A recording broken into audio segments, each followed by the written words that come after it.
Halo Sobat YouTube, selamat datang kembali di channel Arwin Punya Cerita, tempatnya cerbung romantis. Jangan lupa subscribe dan bunyikan loncengnya. Halo Sobat, dengan Arwin CTB di sini, autor yang menulis sekaligus membacakan cerita untuk kamu. Semoga kamu suka ya dengan cerita yang aku bawakan. Dan jangan lupa untuk subscribe channel Arwin Punya Cerita dan follow sosial media di Facebook, Instagram, TikTok @arwinctb. Dadah! Mari mendengarkan kelanjutan novel Insya Allah Suamimu Jodohku karya Arwin CTB. Bagian 14, pertama kali pergi bareng. Selamat mendengarkan. Tama tersenyum memandang sejenak Asmi, lalu merasa menang.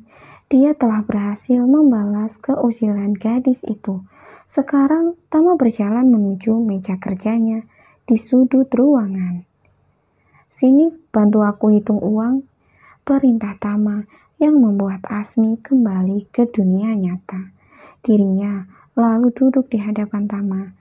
Pria itu mengeluarkan sejumlah uang dari laci dan menaruhnya di atas meja.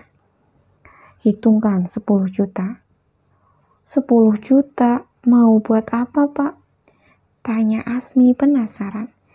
"Itu tadi buat nyumbang perbaikan jalan." "Wah, hebatnya Bapak dermawan," puji Asmi tulus. Dia mengatakan itu tanpa dipikir dulu, karena mata dan tangannya sibuk menghitung uang. Sementara Tama lebih sibuk lagi. Pria itu memperhatikan Asmi.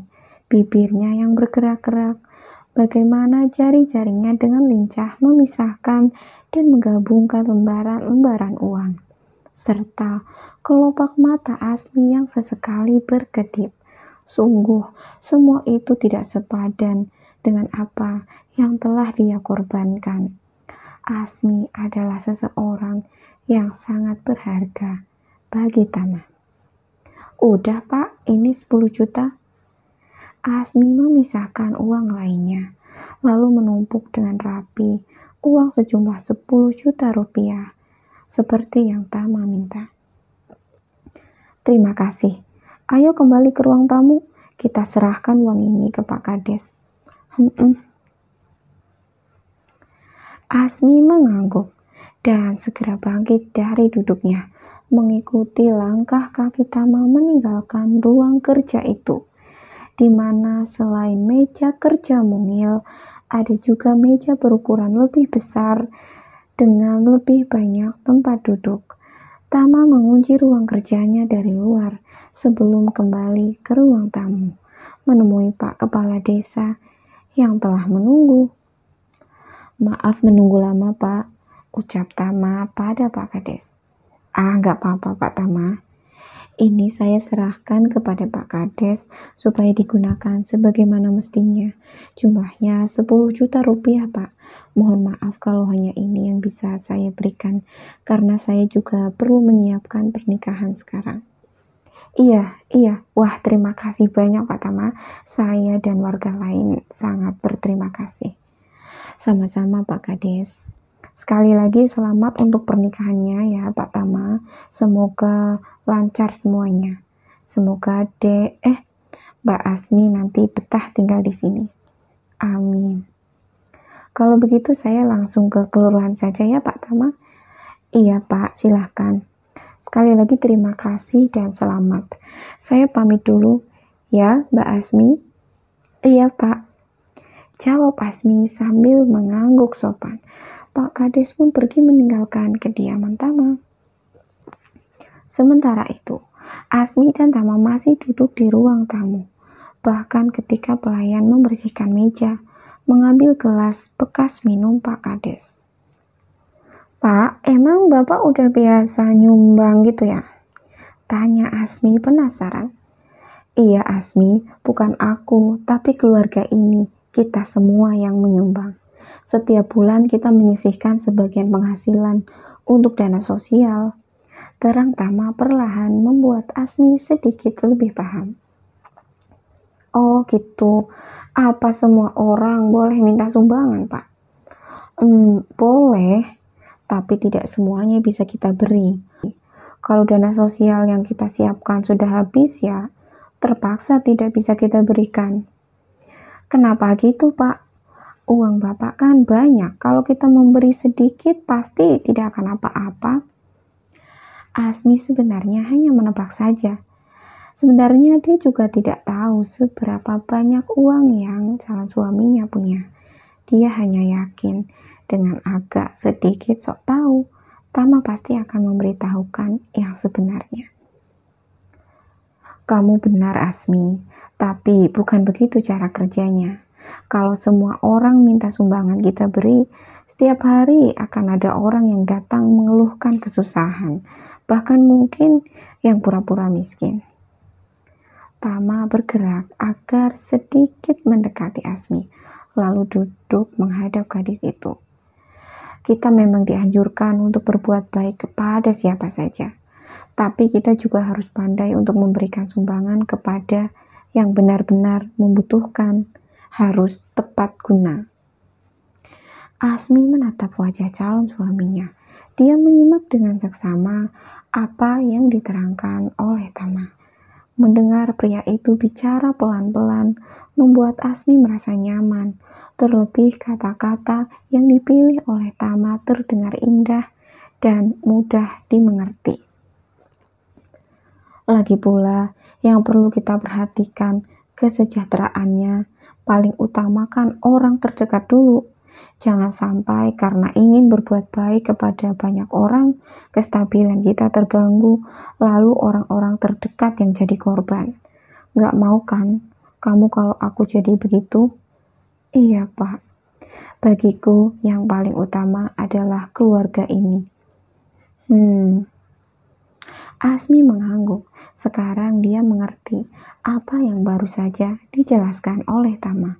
Lalu rasa kagum itu pun mulai tumbuh dalam hatinya.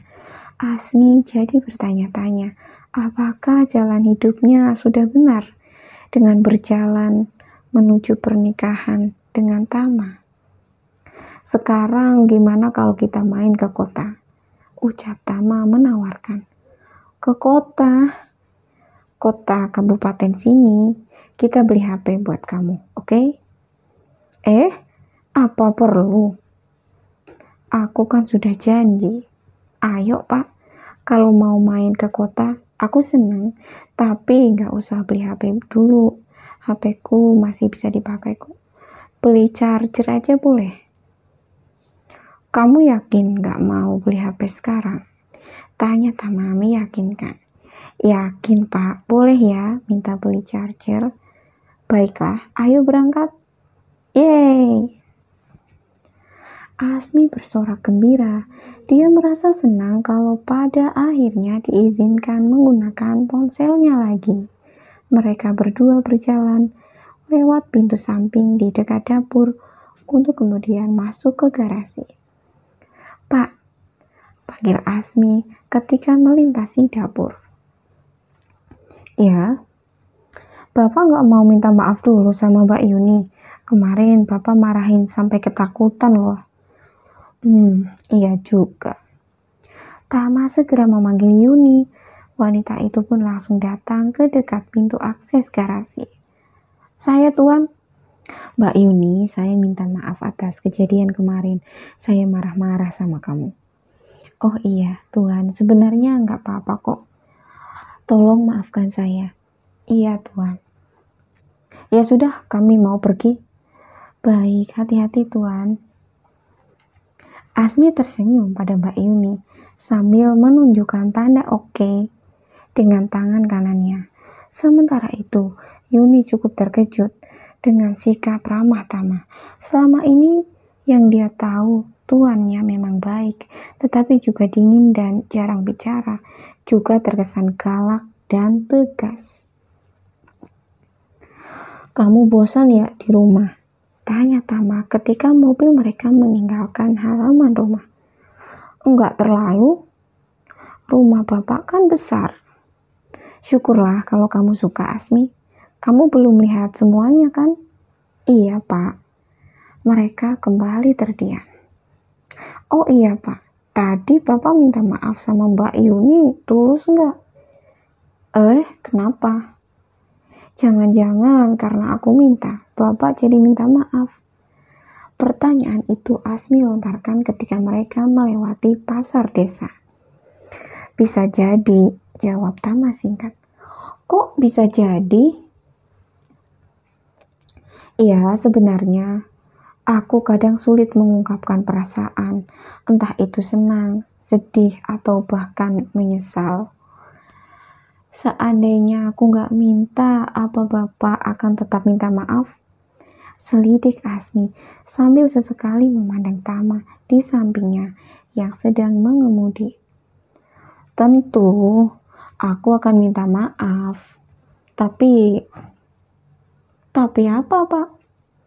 Mungkin hanya sekilas lalu, biasanya begitu. Asmi terdiam. Dia kembali memperhatikan sekitar. Pemandangan alam yang menyegarkan mata. Tak heran kalau Tama begitu bangga akan tempat tinggalnya. Asmi, kamu mau aku undang Maman ke pernikahan kita? Tanya Tama tiba-tiba. Menurut Bapak gimana? Menurutku tidak usah. Tapi kalau kamu mau, aku akan undang juga. Kalau begitu, baiklah, kita sepakati saja kalau kita tidak mengundangnya, Pak. Kali ini Asmi memutuskan. Sepertinya dalam hal ini, dia dan Tama kompak satu suara. Tama mengangguk dan mereka berdua kembali terdiam, sama-sama menikmati perjalanan. Bersambung. Wah, makin seru ceritanya ya sobat. Simak terus kelanjutannya. Tinggalin komen yuk dan follow sosial media Mimin di Facebook, Instagram, Twitter, dan TikTok @arwenctb. Sampai jumpa.